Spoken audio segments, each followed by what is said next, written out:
ایک شخص نے چڑیا پکڑنے کے لیے جال بچھایا۔ اتفاق سے ایک چڑیا اس جال میں پھنس گئی اور شکاری نے اسے پکڑ لیا۔ چڑیا نے اس سے کہا کہ اے انسان، تم نے کئی ہرن اور مرغ کھائے ہیں، ان چیزوں کے مقابلے میں میری کیا حیثیت ہے؟ ذرا سا گوشت میرے جسم میں ہے، اس سے تمہارا کیا بنے گا؟ تمہارا تو پیٹ بھی نہیں بھرے گا۔ لیکن اگر تم مجھے آزاد کر دو تو میں تمہیں 3 نصیحتیں کروں گی جن پر عمل کرنا تمہارے لیے فائدہ مند ثابت ہوگا۔ ان میں سے ایک نصیحت تو میں ابھی کروں گی، جبکہ دوسری نصیحت اس وقت جب تم مجھے چھوڑ دو گے اور میں دیوار پر جا بیٹھوں گی۔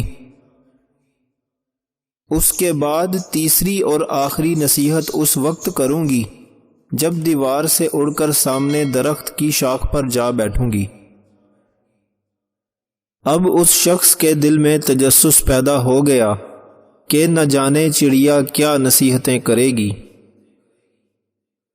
اس نے چڑیا کی بات مانتے ہوئے اس سے کہا کہ تم مجھے پہلی نصیحت کرو، پھر میں تمہیں چھوڑ دوں گا۔ چنانچہ چڑیا نے کہا کہ میری پہلی نصیحت یہ ہے کہ جو بات کبھی نہیں ہو سکتی اس کا یقین مت کرنا۔ یہ سن کر اس آدمی نے چڑیا کو چھوڑ دیا اور وہ اڑ کر سامنے دیوار پر جا بیٹھی اور بولی، میری دوسری نصیحت یہ ہے کہ جو بات ہو جائے اس کا غم مت کرنا۔ اور پھر کہنے لگی، اے بھلے مانس، تم نے مجھے چھوڑ کر بہت بڑی غلطی کی ہے، کیونکہ میرے پیٹ میں پاؤ بھر کا انتہائی قیمتی پتھر ہے۔ اگر تم مجھے ذبح کرتے اور میرے پیٹ سے اس موتی کو نکال لیتے تو اس کے فروخت کرنے سے تمہیں اس قدر دولت حاصل ہوتی کہ تمہاری آنے والی کئی نسلوں کے لیے کافی ہوتی اور تم بہت بڑے رئیس ہو جاتے۔ اس شخص نے جب یہ بات سنی تو افسوس کرنے لگا اور بہت پچھتایا کہ اس نے چڑیا کو چھوڑ کر اپنی زندگی کی سب سے بڑی غلطی کی ہے۔ اگر میں اسے نہ چھوڑتا تو میری نسلیں سنور جاتی۔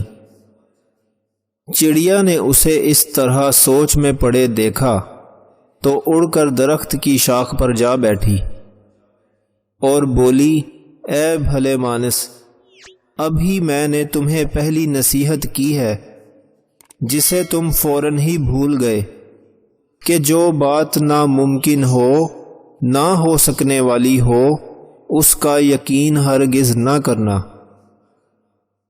لیکن تم نے میری اس بات کا اعتبار کر لیا کہ میں چھٹانک بھر وزن رکھنے والی چڑیا اپنے پیٹ میں پاؤ بھر کا قیمتی موتی رکھتی ہوں۔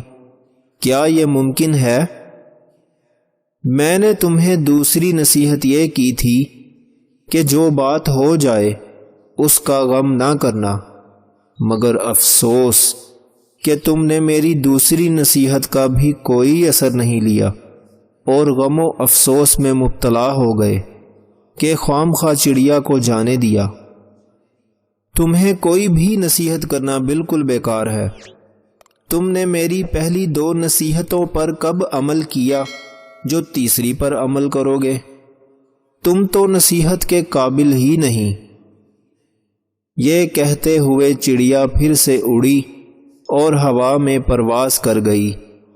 وہ شخص وہیں کھڑا چڑیا کی باتوں پر سوچتا رہا۔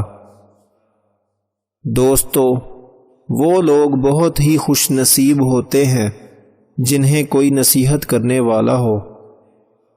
ہم اکثر خود کو عقل کل سمجھتے ہوئے اپنے مخلص دوستوں اور بزرگوں کی نصیحتوں پر کان نہیں دھرتے، اور اس میں نقصان ہمارا ہی ہوتا ہے۔